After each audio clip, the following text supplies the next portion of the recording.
Listen to the Coffee Hour. I'm Andy Bates. Thanks to Concordia University, Wisconsin for supporting the Coffee Hour. Find out more about them at cuw.edu. I am excited. We are in our CPH series for July, sharing some great new authors, or great new books from outstanding authors at Concordia Publishing House.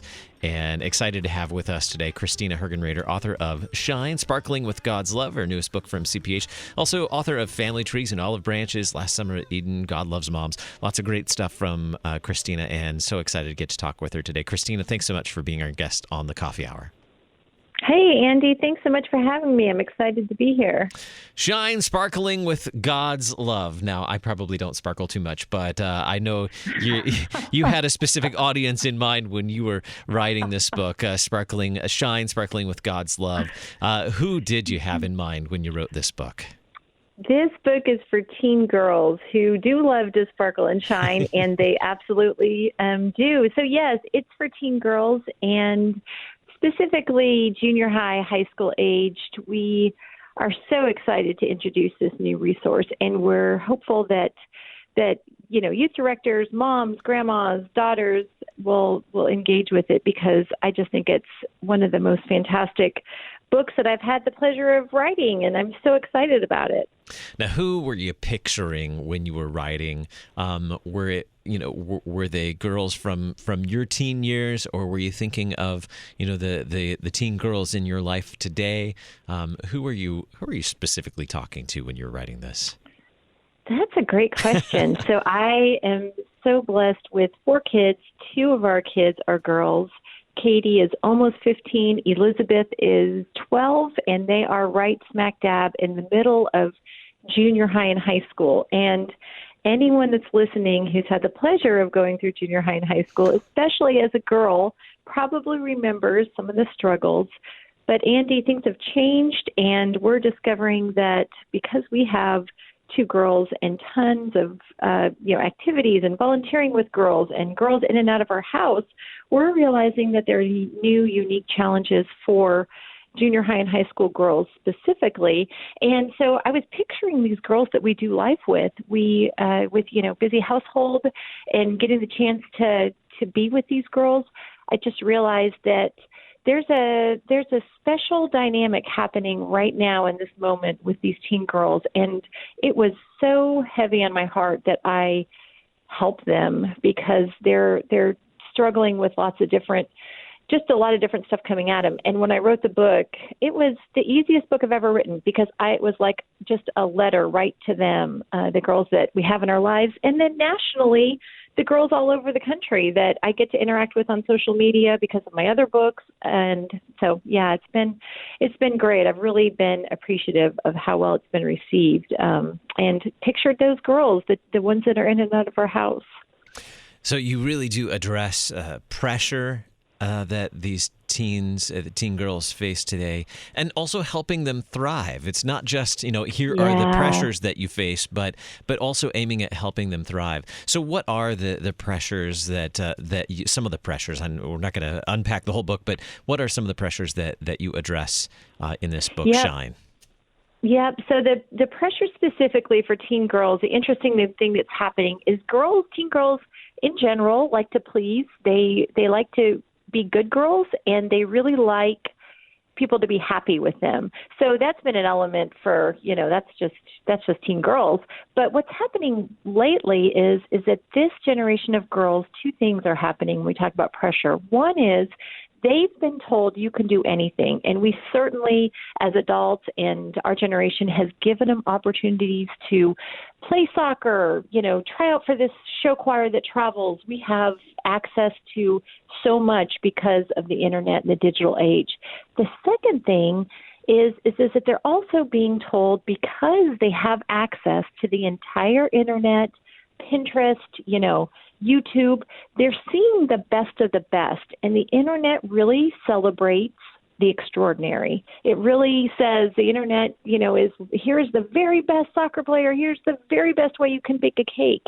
And so what's happening is the girls are faced with the pressure that they are believing this lie that they need to be perfect.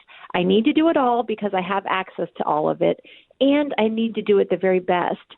And Andy, you know how that goes when we do that as humans, is that it's just we're putting all this pressure on ourselves, and not even to mention, social media that comes with scrutiny and comparison, and then the additional pressure of, if you can just get more likes, if you can just get more followers, there's a power associated with that.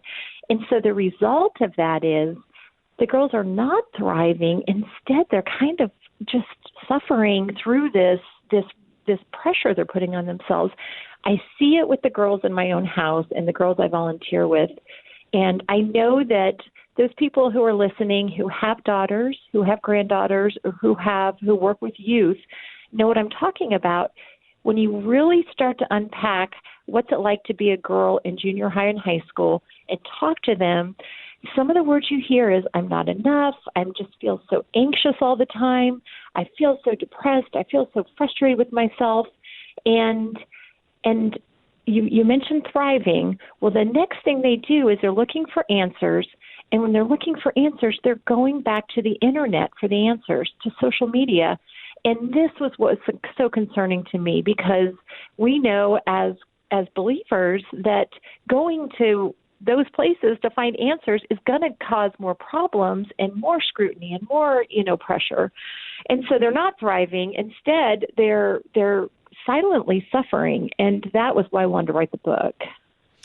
All these pressures that they face, while we know that, the internet and social media and new technology certainly can bring challenges that are unique to our context in our modern society today, but yet there's nothing new under the sun. It all comes back to sin, right? It all comes back to that.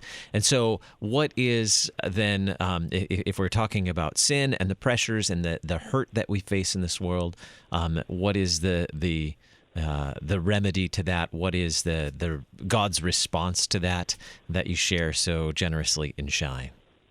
Yeah, so I think that what you're describing, nothing new under the sun, really goes back to First Commandment stuff. Mm-hmm. All these things become little gods and little idols in the girls' lives.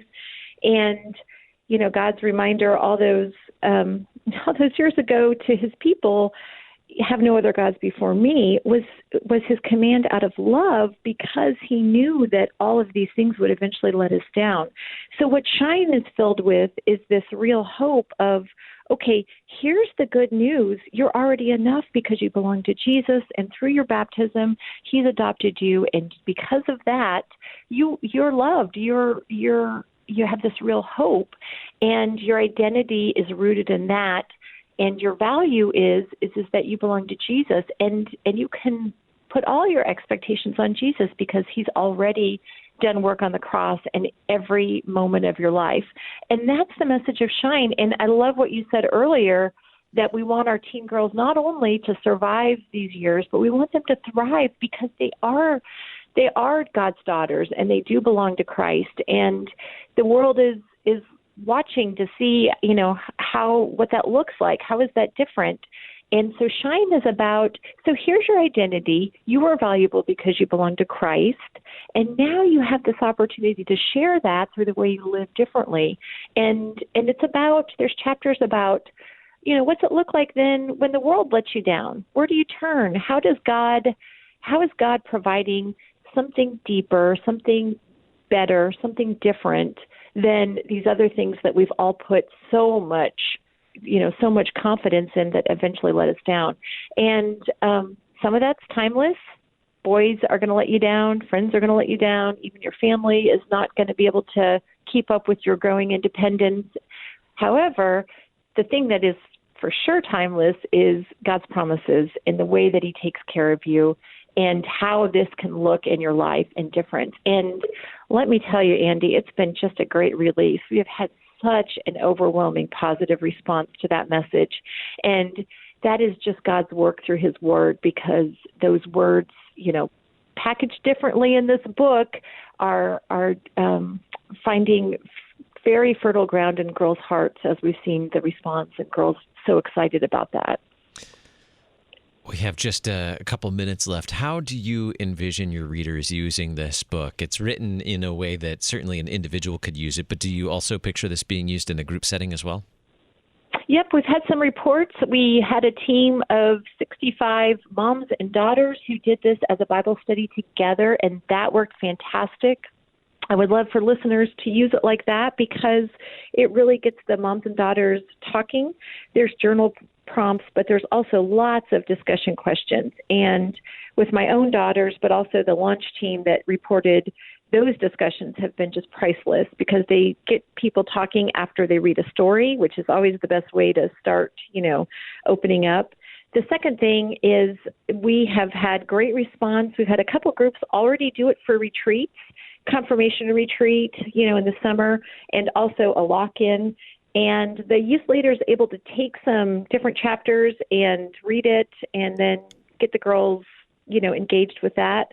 And then the third way, you mentioned individual study, but the third way is we've had a lot of interest in girls doing this in like meeting up at Panera or meeting up at Chick-fil-A or Starbucks and reading a chapter and then coming together, and girls leading the Bible study, because certainly there's, girls that are in their upper teens especially are totally competent to lead and navigate a group through this. And that's been exciting because I just love the teen girls leading other teen girls through this. So, those are some ways they can use the book.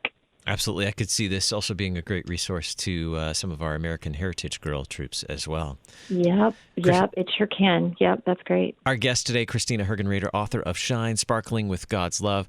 And we can find your book at cph.org, I gather? Yes, that's it. And there's a great video on there. There's lots of information, and just excited for anyone that reads Shine and learns a little bit more about how to deal with the unique pressures that teen girls are facing right now. Christina, thank you so much for being our guest on the Coffee Hour. It's always a pleasure to talk with you. Yep. Thanks, Andy.